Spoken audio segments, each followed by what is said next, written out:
다 함께 매일 드리는 기도로 3월 25일 화요일 새벽 기도회를 시작하겠습니다. 생명의 하나님, 오늘도 저희에게 호흡을 허락하시고 주님의 다스림 안에 거하게 하심에 감사드립니다. 오늘 하루도 주님의 마음에 합당한 삶을 살아가길 소망하오니 저희들의 몸과 마음을 온전히 주장하여 주옵소서. 특별히 질병의 고통 가운데 있는 환우들을 치유하여 주시고 영락의 모든 가정이 주님의 견고한 반석 위에 믿음의 터를 세우게 하옵소서. 분열과 갈등으로 어지러운 이 나라를 주님의 평안으로 하나 되게 하시고 남북이 속히 복음으로 통일되게 하옵소서. 성령님의 인도하심에 따라 저희 교회의 5대 본질인 예배와 교육과 선교, 성도의 교제와 봉사에 힘쓰게 하옵소서. 모든 교역자들이 성령님으로 충만하게 하시고 온 성도들이 거룩한 사명을 향해 믿음으로 비상하게 하옵소서. 예수님의 이름으로 기도드립니다. 아멘. 다 함께 찬송가 420장 부르시겠습니다.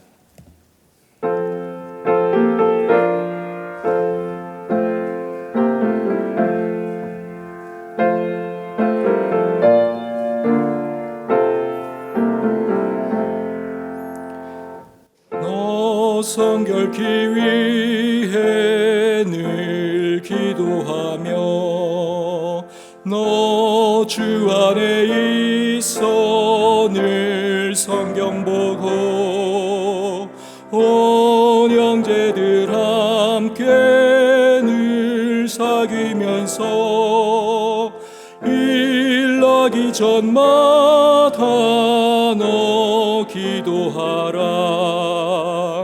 너 성결케 위해 내 머리 숙여 저 은밀히 계신 내 주께 빌라.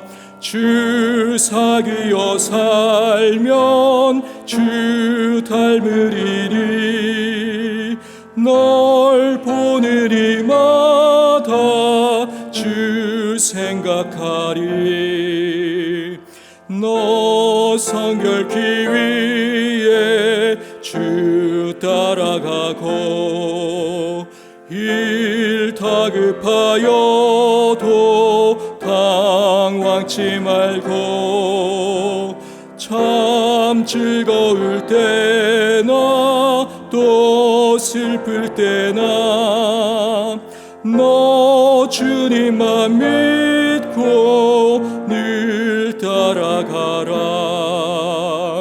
너 성결케 위해 늘 기도하며 내 소원을 주께 다 맡기어라. 너 성령을 받아 주 섬겨 살면 저 천국에 가서 더 잘 섬기리. 오늘 오이코스 성경 읽기는 사사기 17장에서 19장입니다. 그 중에서 사사기 17장 10절의 말씀을 함께 합독하시도록 하겠습니다. 미가가 그에게 이르되 내가 나와 함께 거주하며 나를 위하여 아버지와 제사장이 되라. 내가 해마다 은열과 의복 한 벌을 먹을 것을 주리라 하므로 그 레위인이 들어갔더라. 오늘 새벽을 깨우러 이 자리에 나오시고 또 예배하시는 모든 영락의 성도님들 가운데 하늘의 풍성한 은혜와 하나님 예비하신 은총이 가득하시길 축복합니다. 이제 16장까지 해서 12명의 사사의 이야기가 끝이 났습니다. 이제 사사기에서는 더 이상 사사들이 등장하지 않고요. 이제 그 이후에 마치 부록처럼 연결된 이야기들이 담겨 있습니다. 이제 오늘 이 17장에서 19장까지를 읽게 되는데 이 17장에서 19장은 이스라엘의 영적인 타락, 그 도덕적 부패, 이 도덕적인 윤리적 실상들이 전개되고 있습니다. 그리고 이 안에는 이 눈덩이처럼 불어나는 말로 다 할 수 없는 엽기적인 이야기들이 계속해서 무겁게 그것이 가중되고 있는 것을 보게 됩니다. 미리 개요만 살펴보면 이 18장에 가게 되면 이 단지파를 통해서 이 우상 숭배의 확산이 일어나게 됩니다. 또 19장에 가면 레위 사람에게 첩이 있었는데 그 첩의 토막 살인 사건 얘기가 나오죠. 레위인에게 첩이 있었다는 것만으로도 충격적인데 그 첩이 윤간을 당합니다. 그래서 그 레위인이 그 첩을 12토막을 내서 각 지파에게 보내게 되고 동족 상잔의 비극이 일어나게 되는 말할 수 없는 충격적인 사건이 담겨 있습니다. 일련의 이런 스토리를 보게 되면 당시가 영적으로 얼마나 혼돈되었고 또 당시가 얼마나 영적으로 어두운 시대였는지를, 이 무질서의 시대였는지를 알게 된다는 거죠. 그 중에 오늘 이 사사기 17장의 내용은 바로 이 영적인 대혼란의 그 시작점에서 이루어지고 있는 한 스토리를 담고 있습니다. 이 17장의 이야기를 이 말씀의 안내, 이 말씀의 가이드를 제대로 받지 못하면 이 17장에서 도대체 무슨 이야기를 하고 있는지 이해하기가 참 어렵습니다. 저도 여러 번 읽어봤는데 이것을 그냥 문맥을 알지 못하고 흐름을 알지 못하고 읽게 되면 이게 이해가 안 되는 것이죠. 왜냐하면 이 사사기 17장에서는 이 정상이 정상으로 느껴지지 않고 비정상이 오히려 정상인 것 같고 마치 진짜가 가짜인 것 같고 가짜가 진짜인 것 같은, 그러니까 모든 것이 뒤죽박죽 혼란된 상태에서 이 17장의 이야기가 서술되어 있다는 거죠. 이것이 사사시대의 영적인 현실이었고 그 당시의 혼돈과 공허와 어둠의 이야기들이라는 것입니다. 오늘 이 17장의 내용은 이 미가라고 하는 한 사람의 이야기로 시작을 합니다. 이 미가라고 하는 한 사람이 에브라임 산지에 살고 있었습니다. 아마도 그는 이 어머니와 단둘이 살고 있었던 것 같습니다. 그런데 이 집안에 한 문제가 생기는 것이죠. 은 1,100이 사라지게 됩니다. 그래서 그 어머니가 아마도 아주 큰 지독한 저주를 내렸던 것 같습니다. 이것을 훔쳐간 이에게 큰 저주를 퍼부었던 것 같아요. 그때 이 아들이 그 소리를 듣고는 벌벌 떱니다. 두려워합니다. 그리고 그 어머니에게 고백하는 거죠. 이실직고하는 겁니다. 어머니, 사실은요 제가 그 돈 훔쳤어요. 제가 가져갔어요 하고 이실직고하고 그 돈을 어머니한테 돌려줍니다. 그러자 어떤 일이 있냐면 어머니가 아들에게 이렇게 얘기를 합니다. 하나님, 여호와 하나님의 이름으로 너를 축복한다 하고 복을 내리는 것이죠. 제가 설명드린 부분이 1절과 2절에 있는데요. 한번 읽어드립니다. 에브라임 산지에 미가라 이름하는 사람이 있더니 그의 어머니에게 이르되 어머니께서 은 1,100을 잃어버리셨으므로 저주하시고 내 귀에도 말씀하셨더니 보소서 그 은이 내게 있나이다. 내가 그것을 가졌나이다 하니 그의 어머니가 이르되 내 아들이 여호와께 복받기를 원하노라 하니라. 이걸 보면 도대체 이게 무슨 얘기지? 이 얘기를 보면 이 집안이 얼마나 콩가루 집안이었는지 나타나는 거죠. 아버지 없이 어머니랑 아들이 살고 있었는데 굉장히 부유한 집안이었던 겁니다. 은 1,100이 있었다고 하는데 이 구체적인 화폐 단위는 세겔입니다. 이 은 1,100세겔을 오늘날로 환산하면 어떻게 될까요? 이 당시 노동자 1년의 전체 수입이 평균 10에서 한 12세겔 정도 되는 겁니다. 그러니까 이 한 1,100세겔이라고 하면은 한 노동자가 100년 동안 단 1원도 쓰지 않고 다 모은 돈, 그러니까 100년 동안의 그 한 사람의 노동자의 수입이니까 이게 어마어마한 가치를 가지고 있는 거거든요. 그런데 이렇게 큰 돈을 그것도 아들이 어머니 몰래 훔쳤다는 거죠. 그리고 어머니한테 이제 발각이 된 거고 다시 돌려주게 됐는데 이것은 윤리적이고 도덕적인 큰 과실이죠. 범죄를 한 것입니다. 그러면 정상적인 가정이라고 하면은 어떻게 해야 되겠습니까? 당연히 책망이 있어야 되는 거죠. 이 잘못에 대한 철저한 반성이 있고 그에 대한 대가를 치르고 이 용서를 하는 회복의 과정이라고 하는 것이 있어야 됩니다. 그런데 이 집을 보니까 어떻게 되어 있습니까? 그런 것이 없습니다. 오히려 어머니가 그 아들을 축복하는 거예요. 너는 참 복되도다. 하나님의 이름으로 그를 축복하고 있는 그런 모습을 보게 된다는 거죠. 참 이상한 가정입니다. 그런데 이 황당한 이야기가 여기서 멈추는 게 아닙니다. 이제 정상이 아닌 또 다른 모습들을 보게 되는 거예요. 아들이 이제 은 1,100을 어머니께 돌려드렸습니다. 그런데 그 어머니가 그 중에 1,100 중에 은 200을 떼어가지고 그 돈을 가지고 어떻게 하냐면 그 돈을 부어서 우상을 만드는 거예요. 그리고 하나님께서 율법으로 세우라고 하는 명하신 곳이 아니라 바로 자신의 집에 이 신상을 세웁니다. 이뿐만 아니라 이제 에봇과 드라빔까지 만들게 되는데 너무나 이게 이율배반적인 것은 이 에봇은 무엇입니까? 하나님의 말씀으로 율법으로 대제사장만이 입을 수 있는 거룩한 의복이죠. 이 에봇을 만들고 이 드라빔은 무엇입니까? 가정 수호신 다산과 풍요를 가져다 주는 가정에서 모시는 우상이라는 거죠. 그러니까 온통 이 집안이 혼합 종교가 돼가지고 에봇도 만들고 이 드라빔도 만들고 전혀 어울리지 않는 이 둘이죠. 하나님도 섬기고 우상도 섬기고 내게 복주는 무엇인가를 계속 생산해내는 그런 가정이라는 거죠. 그런데 여기서 설상가상 어떻게 되냐면 미가가 그 자신의 아들 중에 아무나 한 명을 지명해서 자신의 집에 제사장으로 앉히는 겁니다. 이 이야기가 4절과 5절에 나와 있습니다. 한번 읽어드립니다.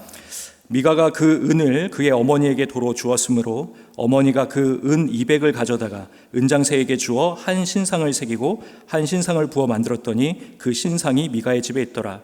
그 사람 미가에게 신당이 있으므로 그가 에봇과 드라빔을 만들고 한 아들을 세워 그의 제사장으로 삼았더라. 모든 것이 뒤죽박죽인 거죠.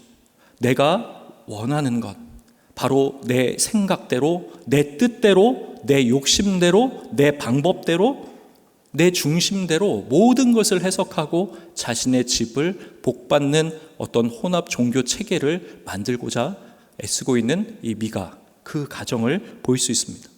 이 미가라고 하는 이름은 누가 여호와와 같은가라고 하는 의미예요. 하나님만이 참된 하나님, 비교 불가능한 유일하신 하나님이라고 하는 뜻인데 그의 이름과는 너무나 반대되는 이 어두운 타락하는 영적으로 도덕적으로 무너져 내려가는 바로 그 사사기 시대의 자화상을 담고 있다라는 겁니다. 이렇게 어두워져 가고 있었던 그 시대 가운데 또 이 17장 후반부로 가게 되면 한 가지 이야기가 더 추가가 되는 겁니다. 그것이 무엇이냐면 이 유대 베들레헴 출신의 이 레위인 청년 이야기입니다. 이 레위 지파는 이스라엘 다른 지파와 다릅니다. 이 12지파와 달리 하나님이 지명하신 이 전국 48개 성읍에 분산해서 거주하게 되었죠. 그리고 이 레위인에게는 기업이 없기 때문에 하나님의 백성들이 드리는 11조를 통해서 그들은 생활을 해야 했습니다.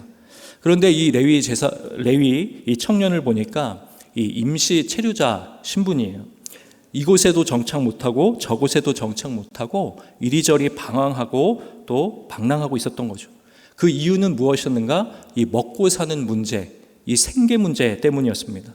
이 베들레헴에서 더 이상 먹고 살 수가 없어서 이 유리방황하다가 어디까지 오게 됐냐면 이 에브라임 산지의 미가 집까지 오게 된 겁니다. 이 미가가 이 레위 청년을 만나서 그에게 몇 가지를 묻고는 특이한 제안 하나를 합니다. 그것은 자신의 집에 개인 제사장으로 이 레위 청년을 고용하고자 한 겁니다. 물론 거기에 뒤따르는 숙식을 제공할 뿐만 아니라 고액의 후한 연봉까지, 장밋빛 미래까지도 제시하고 이 계약을 체결하는 장면이 나타나죠. 그것이 이제 7절부터 10절까지 나와 있는데요. 한번 쭉 읽어드리도록 하겠습니다. 유다 가족에 속한 유다 베들레헴에 한 청년이 있었으니 그는 레위인으로서 거기서 거류하였더라. 그 사람이 거주할 곳을 찾고자 하여 그 성읍 유다 베들레헴을 떠나 가다가 에브라임 산지로 가서 미가의 집에 이르매 미가가 그에게 묻되 너는 어디서부터 오느냐 하니 그가 이르되 나는 유다 베들레헴의 레위인으로서 거주할 곳을 찾으러 가노라 하는지라. 미가가 그에게 이르되 내가 나와 함께 거주하며 나를 위하여 아버지와 제사장이 되라. 내가 해마다 은 10과 의복 1벌과 먹을 것을 주리라 하므로 그 레위인이 들어갔더라. 이 10절이 들어갔더라 이렇게 끝나는데 이 말씀을 읽고 묵상할 때 정말 이렇게 마음이 무너져 내리는 것이죠. 그 집에 들어갔더라. 이 미가 집의 개인 제사장이 되는 조건이 무엇이었는가? 해마다 은 10세겔, 그리고 의복 한 벌, 그리고 풍족한 먹을 것을 주겠다. 이 장면은 이 완전한 신앙의 타락의 모습을 보여주고 있습니다. 돈으로 제멋대로 제사장을 고용하고 개인 집에 제사장을 두겠다라고 이야기를 하고 있는 미가나, 이 하나님의 부르심을 받아서, 하나님의 소명을 받아서 하나님의 거룩한 제사장으로서, 레위인으로서 하나님의 말씀과 법도와 율법을 준수하고 가르칠 책임이 있는 하나님께 성별된 레위인이 이 영적인 타락 가운데 타협하고 굴종하고 거기에 몸소 자신을 내어주는 이 모습, 영적으로 그 당시에 얼마나 타락해 있었는가. 지극히 기복주의적인 이 혼합 종교 체제 가운데, 영적인 무지몽매한 그 소용돌이 속 가운데에 자신만은 어떻게든 축복받고 살아남겠다, 그래서 신앙을 사유화하고 신앙을 사사화하고 있는 이 미가나, 하나님의 이름으로 하나님이 주신 고귀한 직분을 팔아먹어서 그것을 이용해서 결국 내가 먹고 사는 그 생계 문제를 어떻게든 내가 해결하지 않으면 안 될 거라고, 그렇기 때문에 영적인 절개도 없이, 영적 정결함도 없이 모든 상황과 환경에 굴종하고 타협하고 무너져 내리는 레위인이다. 종교 지도자나. 이 당시의 영적인 현실은 지극히 어둡고 큰 타락 가운데 놓여 있었다라는 겁니다. 들어갔더라. 이 말씀이 우리에게 너무 큰 아픔을 주는 거죠. 이것이 사사기의 영적인 어두운 현실입니다. 이 마지막을 향해 치닫고 있는 말세의 모습이기도 합니다. 오늘 27장의 말씀을 읽으면서 이것이 도화선이 돼서 19장까지 말씀을 읽어 내려갈 때 사실 우리의 억장이 무너지는 거죠. 어떻게 이렇게 영적으로 타락하고 무너질 수 있는가? 그러나 오늘 우리가 이 말씀을 우리가 읽어 내려가면서 다시 한번 우리의 영적인 중심을 확인하길 원합니다. 우리가 이 세속의 물결 속에서도 거룩한 기준을 지키기를 원합니다. 우리가 그 하나님의 말씀으로 굳건하게 서기를 원합니다. 우리가 어떤 상황에서도 기도하며 하나님의 뜻을 분별하며 실천하기를 원합니다. 하나님이 우리를 거룩한 성도로 부르셨고 하나님의 거룩한 자녀로 우리를 구속해 주셨습니다. 우리가 그 신분에 걸맞게 우리의 상황과 환경에 휩쓸려서 떠내려가는, 유리방황하는, 기준 없이 좌지우지 당하는 그런 인생이 아니라 하나님 앞에 믿음의 결단을 하고 죽으면 죽으리라 하나님 앞에 좁은 길, 순교자의 길, 하나님 부르신 이 길을 끝까지 완주하며 하나님 나라로 향해 나아갈 수 있는 우리 영락의 모든 성도님들 한 분 한 분 다 되시기를 주님의 이름으로 축원드립니다. 기도하겠습니다. 은혜와 진리의 하나님 아버지, 하나님이 사사기에 무너져 내려가는 이 영적인 혼돈과 이 도덕적 부패와 신앙적 타락의 현장 가운데 다시 한번 이 시대와 우리 자신과 우리의 모든 영혼들을 비춰보기를 소망합니다. 무엇보다 이 사순절 기간을 보내며 예수 그리스도의 십자가를 바라보며 다시 한번 마음을 찢고 회개함으로 하나님 앞에 다시 무릎 꿇고 기도의 자리로 나아가기를 소망합니다. 하나님 안에서 거룩함과 정결함을 회복시켜 주시옵소서. 하나님이 어두운 이 죄로 가득한 이 땅에 한 줄기 생명의 빛, 구원의 빛, 진리의 빛으로 임하신 그 예수 그리스도로 말미암아 우리를 구속해 주시고 자유케 하여 주시고 회복시켜 주신 그 하나님의 은혜가 하나님 이 어두워진 영적 현실 가운데 다시 한번 비춰주셔서 소생되고 회복되고 치유되는 다시 하나님의 부흥을 꿈꿀 수 있는 새로운 영적인 세계가 열릴 수 있도록 하나님께서 역사하여 주시고 인도하여 주시옵소서. 하나님, 우리 안에 주시는 그 말씀을 깊이 새기고 삶의 순간순간마다 거룩과 정결을 향하여 기도하며 결단하며 나아갈 때 하나님이 원하시는 삶의 자리에서 승리할 수 있도록 오늘 하루도 주님 보호하여 주시옵소서. 이 모든 것 감사드리며 우리 주님 예수님의 이름으로 기도드립니다. 아멘. 이제 다 함께 합심하여 기도하겠습니다. 영적 혼돈과 무질서 속에서도 하나님의 자녀된 정체성을 지켜나가게 하여 주시옵소서. 위 목사님의 TV, 라디오 설교 방송과 말씀 산책을 통해 삶 속에 기쁨이 넘치도록 영락사회복지재단, 영락보린원, 애니아의 집, 경로원, 요양원, 모자원, 합실 어린이집, 주간보호센터, 용산장애인복지관, 해븐리 제가노인복지센터, 지역 아동복지센터가 연약한 지체들을 하나님의 사랑으로 잘 보살피도록 다 함께 기도하겠습니다. 은혜 하나님 아버지, 하나님 오늘 이 사사기 17장 하나님 이 시작으로부터 하나님 영적으로 파국으로 치닫는 하나님이 소용돌이 가운데 하나님 다시금 저희 자신을 비추어 보고 하나님 앞에 흐려지고 혼탁해진 하나님 우리의 영혼을 깨끗하고 정결한 심령으로 회복하기를 소망합니다. 거룩하신 영이신 성령님께서 이 말씀을 조명하여 주셔서 하나님 이 시대에 타락한 모든 것들 하나님 앞에 말씀의 기준에 벗어난 모든 것들을 하나님 우리가 다시 한번 회개하며 하나님께서 주신 말씀에 따라 우리가 다시 회개하며 돌아갈 수 있는 하나님 기회가 될 수 있도록 인도하여 주시옵소서. 하나님 이 영적인 무지와 타락과 이 소용돌이 가운데 하나님의 거룩한 자녀로서의 그 신분에 걸맞는 삶을 끝까지 살아갈 수 있도록 주님께서 은혜 더하여 주셔서 하나님 어느 곳에 있든지 이 어두운 세상의 빛과 소금의 사명을 감당하는 영락의 모든 권속들이 다 될 수 있도록 주님 인도하여 주시옵소서. 하나님 위 목사님 통하여 생명의 복음이 힘차게 증거되길 소망합니다. 이 TV와 라디오 이 미디어 매체를 통하여서 하나님 더욱더 활발히 주님의 진리의 말씀이 생명의 빛이 흘러가게 하여 주시고 이 말씀 산책을 통하여 우리 모든 성도님들의 삶 가운데 하나님이 주시는 이 말씀의 기쁨을 경험하며 날마다 기쁨과 감사로 충만한 삶이 될 수 있도록 주님 도와주시고 함께하여 주시옵소서. 위 목사님을 강건하게 붙들어 주시고 날마다 성령 충만케 하여 주셔서 주님 맡겨주신 모든 귀한 사명 감당하는 데 부족함이 없도록 주님께서 늘 함께하여 주시옵소서. 하나님 우리 영락교회를 통하여 지역사회를 섬기며 어렵고 소외된 일들을 하나님 보살피게 하여 주시니 감사드립니다.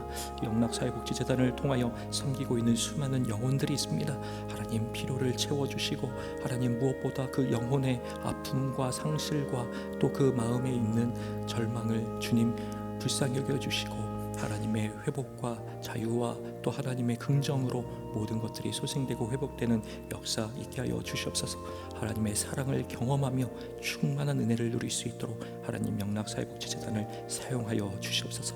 오늘 하루를 살아갈 때도 주님과 동행하며 기도로 나아갈 수 있는 모든 분들 될 수 있도록 주님 인도하여